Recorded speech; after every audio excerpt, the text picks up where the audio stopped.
लखनऊ के जयपुरिया स्कूल में मनाया गया कार्यक्रम, आइए देखते हैं क्या रहा कार्यक्रम। आज के दिन सेठ हमार जयपुरिया स्कूल जो है उसका 32nd फाउंडर्स डे सेलिब्रेट किया जा रहा था और इसके लिए यहाँ पर साइंटिफिक और कल्चरल दोनों तरह की एक्टिविटीज ऑर्गेनाइज की गई थी और इसे एक एनुअल फंक्शन की तरह सेलिब्रेट किया जा रहा था। तो सुबह 10 बजे इनॉग्रेशन समझिए एग्जीबिशन का हुआ था और इसमें biology, physics, chemistry, mathematics, computer science, इन सारे सब्जेक्ट्स के जो मॉडल्स थे और जो प्रोजेक्ट्स थे वो बच्चों ने डिस्प्ले किए और आई वाज इम्प्रेस्ड क्योंकि इसमें बच्चों ने बहुत ही उत्साह के साथ और बहुत अच्छी तरह से खुशी के साथ अपने मॉडल्स को एक्सप्लेन किया। और जैसे मैं कह रहा था कि मैं अभी तक अगर थका नहीं अब 8 घंटे हो जाने के बाद भी, तो इसका मतलब है कि बच्चों ने बहुत कैप्टिवेटिंग तरह से अपनी बात को रखा। तो बहुत सारे उनके मॉडल्स थे जिसमें इनोवेशन के एलिमेंट थे और अभी शाम को कल्चरल प्रोग्राम हुआ जिसमें नाटक भी थे, गाने भी थे, डांस भी थे। और ये सब चीज़ों का मतलब ये है कि यहाँ पर जो स्टूडेंट्स पढ़ रहे हैं उनका एक ऑल राउंड एक चतुर्दिक विकास उनका हो एज रहा अ है। चीफ गेस्ट आपको कैसा लगा? मैं तो बहुत इम्प्रेस हुआ। मैं स्कूल की गतिविधियों से थोड़ा क्योंकि परिचित हूँ। तो मैं कह सकता हूँ कि जिसे हम संपूर्ण शिक्षा कहते हैं, कंप्लीट एजुकेशन, जिसमें केवल इन्फॉर्मेशन भरना या केवल नॉलेज देना शामिल नहीं है। एक संपूर्ण विकास किसी के व्यक्तित्व का, बच्चे का, और इसके साथ-साथ उसकी जो सांस्कृतिक भावनाएँ हैं वो भी सही रहें। देश के प्रति, समाज के प्रति, अपने साथियों के प्रति, सबके लिए जो उनकी भावनाएँ हैं, जो उनकी संवेदनाएँ हैं वो भी जीवित रहें और उसके साथ-साथ वो जो ज्ञान अर्जन का काम कर रहे हैं, वो भी अच्छी तरह से हो। जैसा कि सबको पता है कि देश में हमारी संस्कृत भाषा से सारी भाषाएँ बनी हुई हैं, तो कहीं न कहीं छिपती जा रही है संस्कृत, उसके बारे में क्या कहना चाहेंगे? अगर आपने अभी कार्यक्रम देखा होगा तो इसमें संस्कृत पे पूरा एक नाटक बच्चों ने किया था और संस्कृत हमारे देश की संस्कृति का अभिन्न हिस्सा है। ये बड़े दुर्भाग्य की बात है कि संस्कृत का धीरे-धीरे लोप हो रहा है।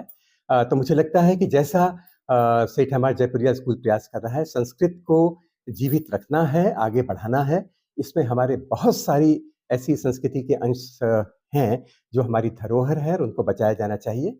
और बच्चे भी, अब सबसे बड़ी बात है कि बच्चे संस्कृत सीख रहे हैं और उत्साह के साथ सीख रहे हैं। तो सेठ हमार जयपुरिया स्कूल गोमती नगर का 32nd फाउंडर्स डे है और जब भी ये कार्यक्रम होते हैं ये खाली दिखाने के लिए नहीं होते हैं। इसका मुख्य संदेश ये होता है, संदेश क्या उद्देश्य ये होता है कि जब बच्चे प्रैक्टिस करते हैं ओवर 2-3 मंथ्स तो उनके अंदर ये जितनी पॉजिटिव वाइब्रेशंस होते हैं जो इन्होंने प्लेस किए, सब हमारे पुरातन कल्चर से जुड़े हुए हैं। तो वो कल्चर को वो लोग अपने अंदर ग्रहण कर लेते हैं। बार-बार बच्चे प्रैक्टिस करते हैं, उन वर्ड्स को लर्न करते हैं और बच्चे उनको सुन रहे होते हैं। तो प्ले, ड्रामा, डांस, ये सब कुछ इसलिए किया जाता है कि इसको करने में बच्चे के अंदर क्या जाएगा, वो होता है। प्रदर्शन तो बाद में हो ही जाता है। मैम, गार्जियन को लेके क्या चले, बच्चों के गार्जियन आए हुए हैं, उन्हें क्या कहना चाहिए? गार्जियंस को मैंने अपने संदेश में साफ-साफ कहा कि अगर बच्चों को रियली प्यार करते हैं, तो अपने एम्बिशन को बच्चों के ऊपर मत थोपिए।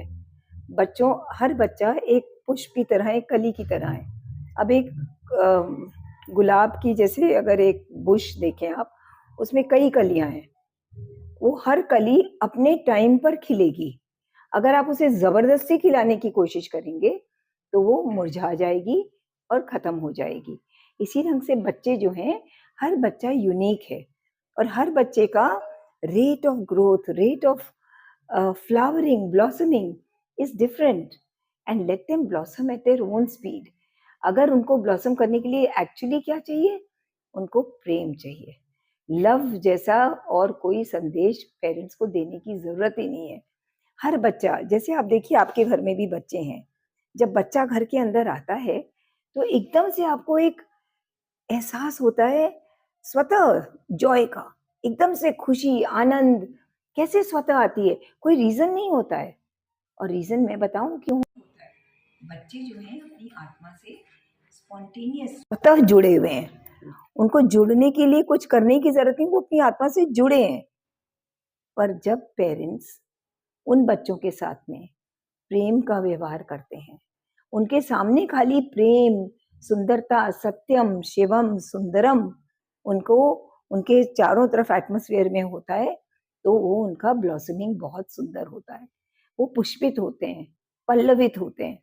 पर अगर इन्हीं बच्चों के सामने पेरेंट्स लड़ रहे हैं, झगड़ रहे हैं, झूठ बोल रहे हैं, बच्चों से झूठ बुलवा रहे हैं, गलत काम कर रहे हैं और करवा रहे हैं, तब फिर धीरे-धीरे उस बच्चे के बाहरी और अंदर की आत्मा के बीच में पर्दे पड़ने लग जाते हैं।